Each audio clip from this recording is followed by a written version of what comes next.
So Highguard is shutting down after 2 months. It's really unfortunate, but we kinda saw this coming. Meanwhile, Resident Evil 9 is doing great. They're thriving over there at Capcom and probably is an early contender for Game of the Year because this game is absolutely phenomenal. Between Resident Evil 9 and Ninja Gaiden Sigma, I've been good playing single player story-driven content, and I'm good for now. And I think a lot of other people could say that for themselves if they're not playing another game outside of Resident Evil. That game right there is sustainable for everyone else. You know, they're really good. So let's talk about High Guard real quick, and we're gonna put this up against Resident Evil 9 and why the industry really needs to pay attention to what's going on here. High Guard is shutting down. Wildlife Entertainment made a statement saying, despite the passion and the hard work of our team, we have not been able to build a sustainable player base to support the game long term. We hope you can jump. We hope you'll jump in with us one more time to show support and get those final great matches while we still can. Now, the servers will be online until March 12th. As of this recording, that is like 10 days away, 9 days away. So, yeah, it is what it is. So Jeff Keighley actually announced this game at the Game Awards 2025, and it didn't help any matters. I mean, when you put a game out there on the spotlight like that, a lot of people would think that this is going to be some epic game. And yeah, even though a lot of people did come through and try to play this game, and at some point, they had up to 100,000 players, it fell off really quick. I think the last time I checked, it had like about 200 players. So it is really abysmal how bad it is. 200 players on Steam after having 100,000 players on Steam, it just falls off.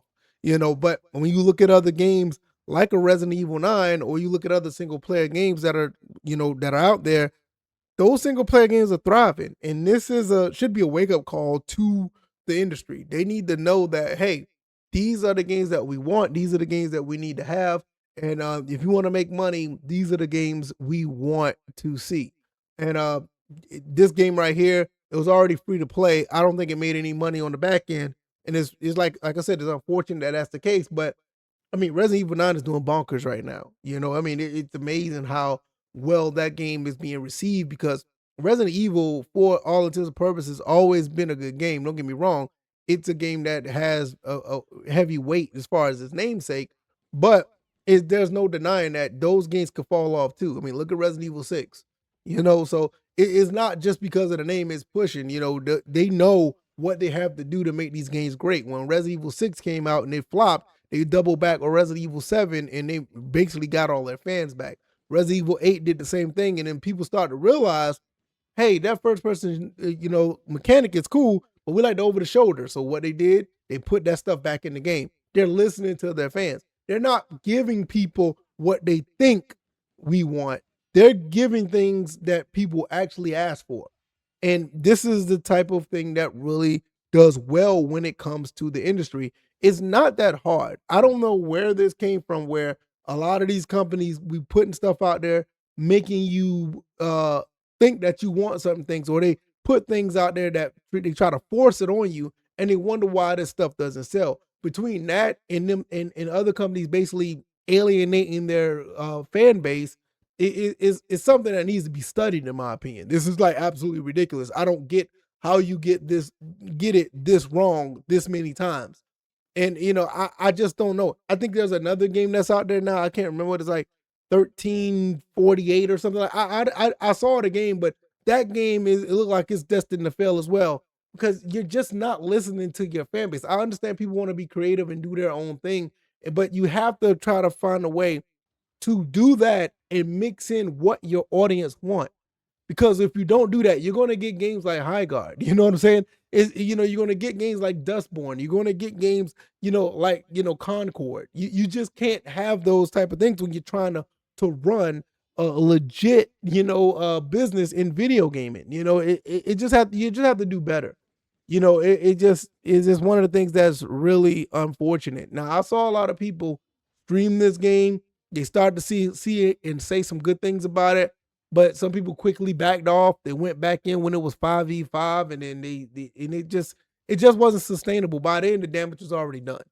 So now it's back to the drawing board, or these guys are just going to have to find a way to make a game that's actually something that the fan base or the gaming fans want.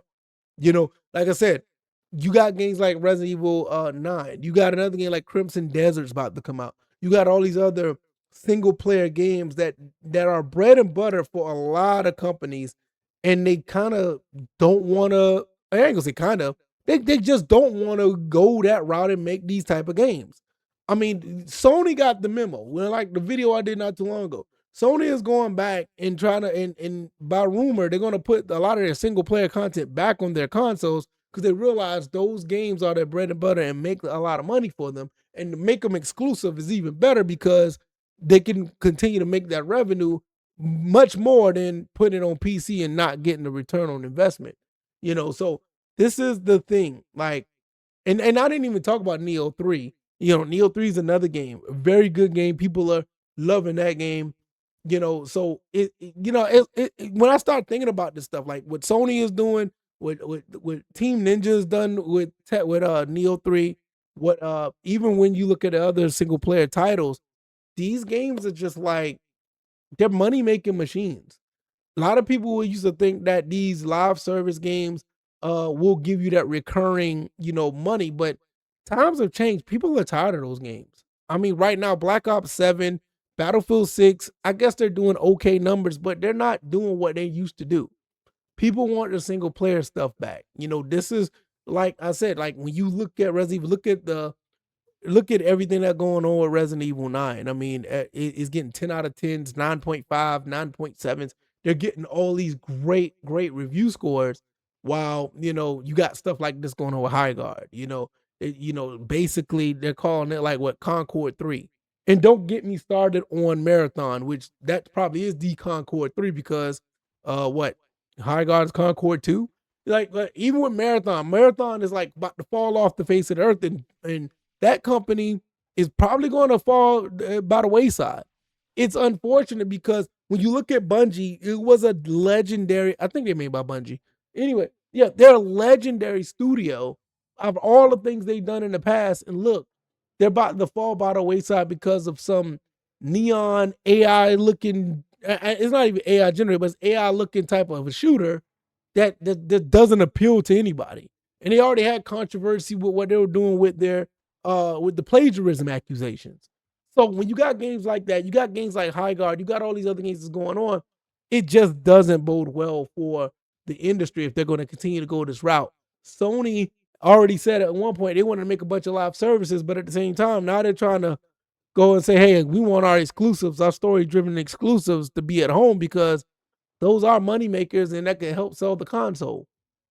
They're going to keep trying to do the live services on PC, which is fine. Live services is not like a problem. It's just they're just not done right. I mean, Helldivers 2 is somewhat, I guess, is a lot. I never played the game. I just know it does well. It's a live service game, and that game is doing pretty well. I mean, it is what it is. So I look at like this at the end of the day.